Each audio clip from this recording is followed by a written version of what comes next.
यहाँ हमें ये कहा गया है कि कोई uniform mass per unit length है हमारे पास म्यू, और ऐसी दो स्ट्रिंग्स को हमने टाई कर रखा है पॉइंट ओ पर, बीच वाले पॉइंट पर दोनों को टाई कर रखा है, और इधर मास पर यूनिट लेंथ म्यू है, जबकि इधर थोड़ी सी हैवी स्ट्रिंग है और उसका मास पर यूनिट लेंथ 4 म्यू है, और इनको पॉइंट ओ पर जोड़ रखा है, और फिर पी और क्यू से इस पूरी जो स्ट्रिंग है इसको टाई कर दिया। म्यू वाली की लेंथ एल है और 4 म्यू वाली की लेंथ यहाँ पर 2l दी गई है, और फ्रीक्वेंसी डिफाइन करी गई है v0 equal to 1/2l root t by mu. और फिर अब हमें ये चेक करना है कि इन सारे चारों ऑप्शन में से कौन से सही और कौन से गलत है।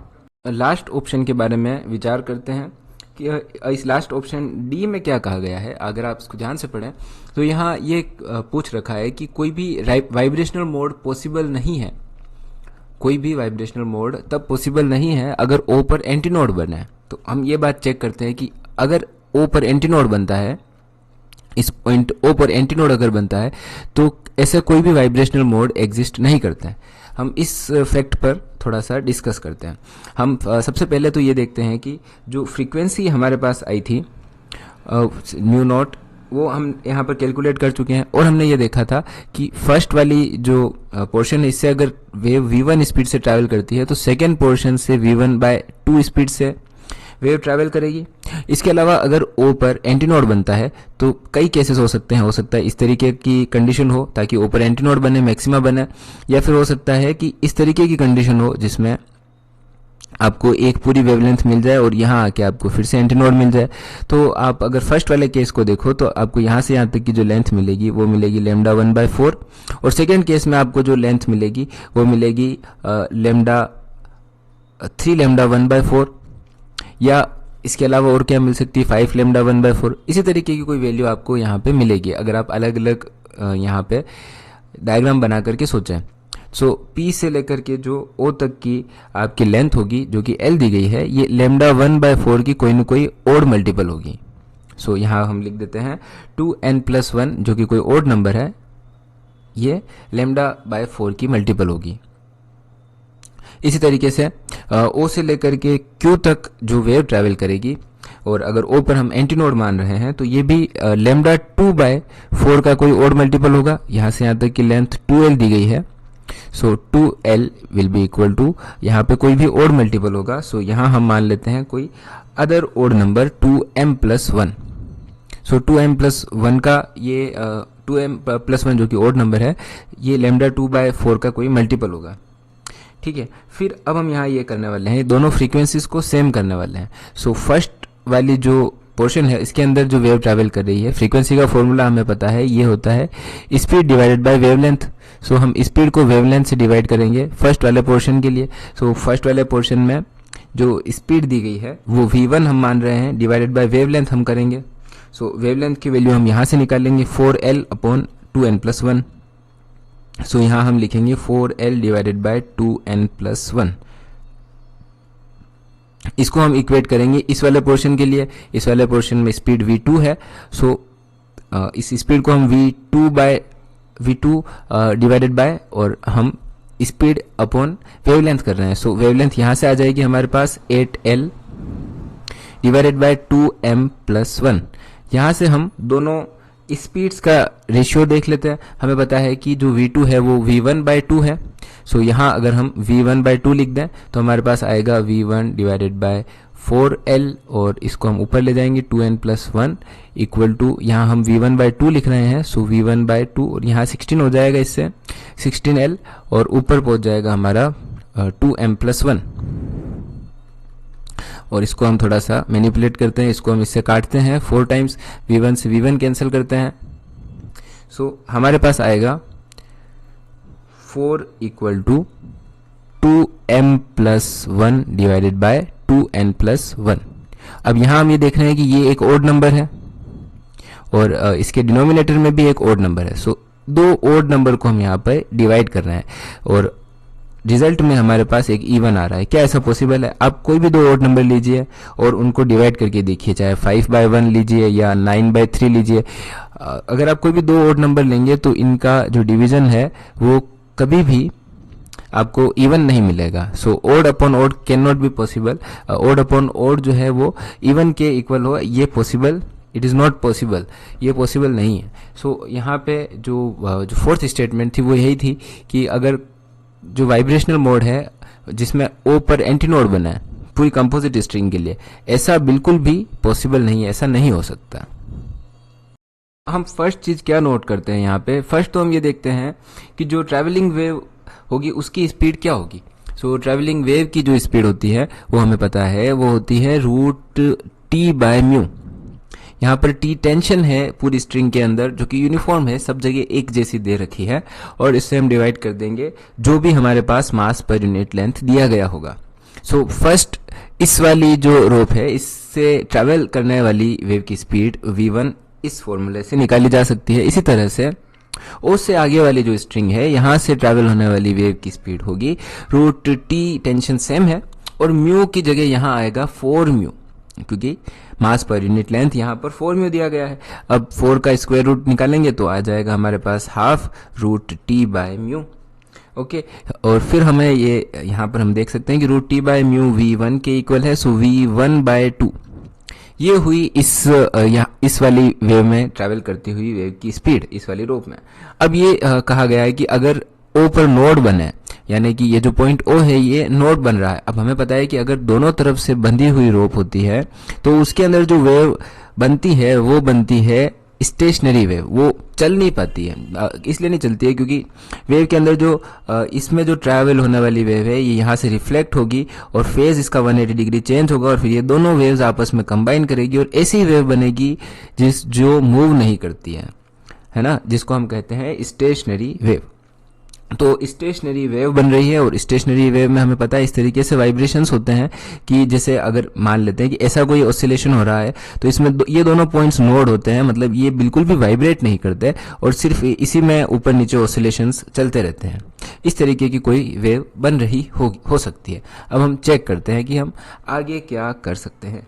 अब देखिए, अगर ओ पर नोड बन रहा है तो जो यहाँ से लेकर के यहाँ तक की पूरी लेंथ है, ओ तक की जो लेंथ है, पी से लेकर के ओ तक की लेंथ, इसके अंदर लेमडा बाय 2 के इंटीजर मल्टीपल्स के तरह हमें कोई क्वांटिटी मिलेगी। क्योंकि देखिए, अगर ओ नोड बन रहा है तो या तो ये वाला केस होगा या फिर ये हो सकता है कि इसके अंदर इस तरीके से 2 ऑसिलेशंस बने, तो भी हम देखेंगे कि यहाँ से यहाँ तक की जो लेंथ है वो लेमडा बाय 2 होगी, और ऐसे 2 लेमडा बाय 2 इसमें समा जाएंगे।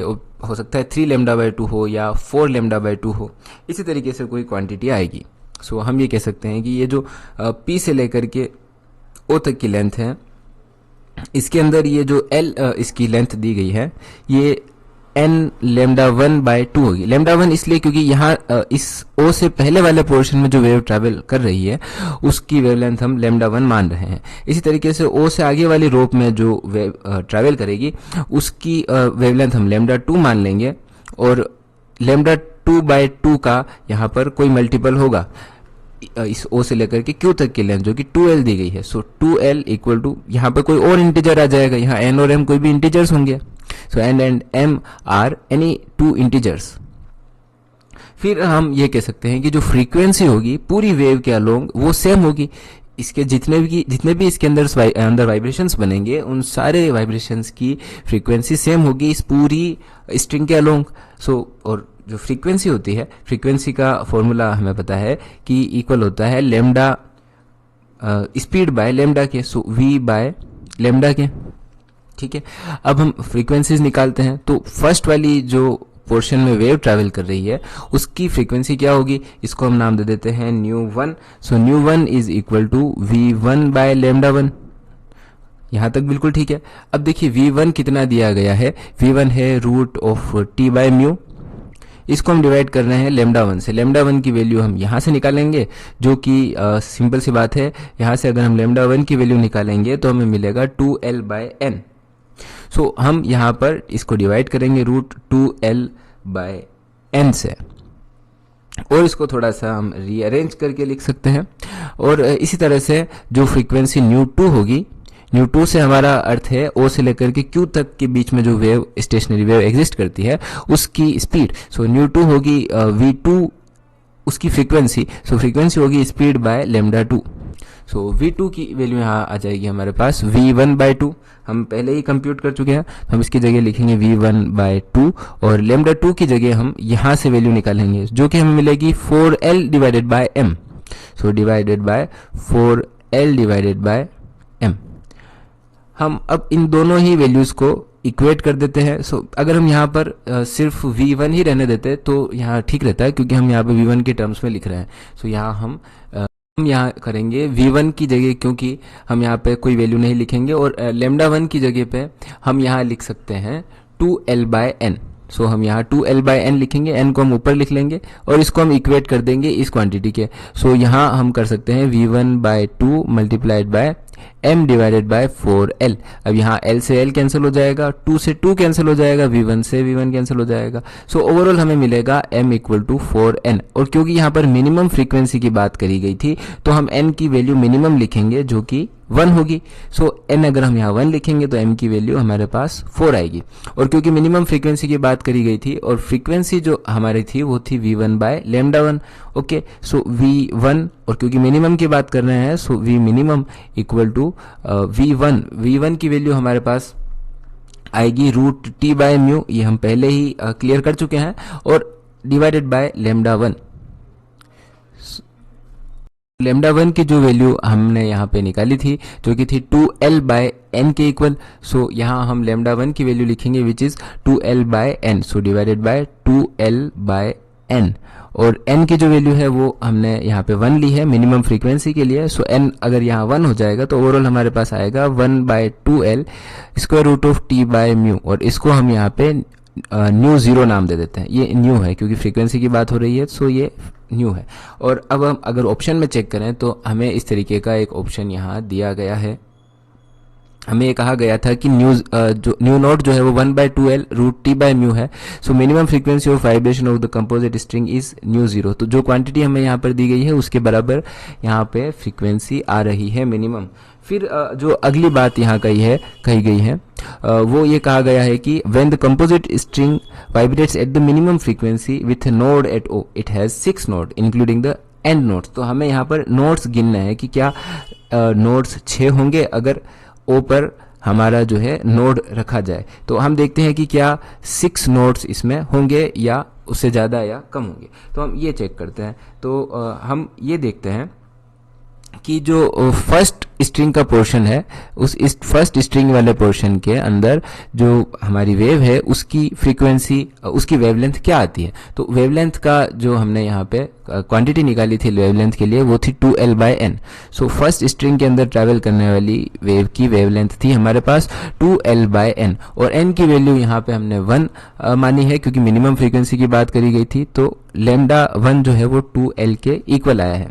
सो यहाँ पे जो फर्स्ट वाला पोर्शन होगा उसके अंदर जो वेवलेंथ है वो 2l है, और यहाँ से यहाँ तक की लेंथ आपके पास l है। सो क्योंकि पूरी 2l के अंदर एक वेवलेंथ आएगी तो l लेंथ के अंदर लेमडा 1/2 आपके पास वेवलेंथ आ जानी चाहिए। आप ये सोचिए कि अगर पूरी लेंथ होती तो एक वेवलेंथ समाती उसमें, तो अगर उसकी आधी लेंथ है l है तो उसके अंदर आधी वेवलेंथ आएगी, है ना, हाफ लेमडाज आ जाएगी। तो इस पूरे के अंदर आधा लेमडा आएगा। तो आधा लेमडा का अर्थ हुआ इस तरीके का एक वाइब्रेशन, जो कि हमने पहले अंदाजा भी लगाया था, तो वो चीज़ सही निकली। अब देखिए आगे पॉइंट O से लेकर के Q तक जो हमारी जो स्ट्रिंग है, इस स्ट्रिंग के अंदर जो वेव ट्रैवल कर रही है उसकी वेवलेंथ क्या है। तो हमने उसकी वेवलेंथ भी निकाली है लेमडा 2, जो कि हमारे पास इक्वल आई थी 4l डिवाइडेड बाय m के, और क्योंकि m की वैल्यू हमने यहाँ पे 4 मानी है, सो जो वेवलेंथ है वो होगी 4l/4 which is equal to l। सो इस वाले पोर्शन में इस वाले पोर्शन की लेंथ 2l दी गई है, और इसके अंदर जो वेवलेंथ है उसकी लेंथ l के इक्वल है। सो 2l के अंदर जो टोटल वेवलेंथ आएगी वो आएगी 2 लेमडा 2 के इक्वल। सो कुल यहाँ पर पूरी वेवलेंथ आ जाएगी। सो पूरी वेवलेंथ का मतलब ये हुआ एक वेवलेंथ के अंदर 2 वाइब्रेशंस होंगे, और ऐसी 2 वेवलेंथ हमको लेनी है पूरी। सो दूसरी वेवलेंथ ये हुई, और क्योंकि ये एक स्टेशनरी वेव है सो ये ट्रैवल नहीं कर रही है, ये भी हमें दिमाग में रखना है। अब हम नोड्स अगर इस पे गिने तो एक नोड यहाँ बनेगा 1, फिर एक दूसरा यहाँ 2, तीसरा यहाँ, फोर्थ यहाँ फिफ्थ यहाँ और सिक्स्थ यहाँ। तो हम बिल्कुल देख सकते हैं कि इसके अंदर 6 नोट्स बन रहे हैं। सो अगर मिनिमम फ्रीक्वेंसी से इसके अंदर स्टेशनरी वेव बने तो इस और ओ पर अगर नोड हो तो इस स्ट्रोप या इस स्ट्रिंग के अंदर कुल 6 नोट बनेंगे, जो कि हमारे एक ऑप्शन में दिया भी गया था। तो ये वाला ऑप्शन भी हमारा सही होना चाहिए।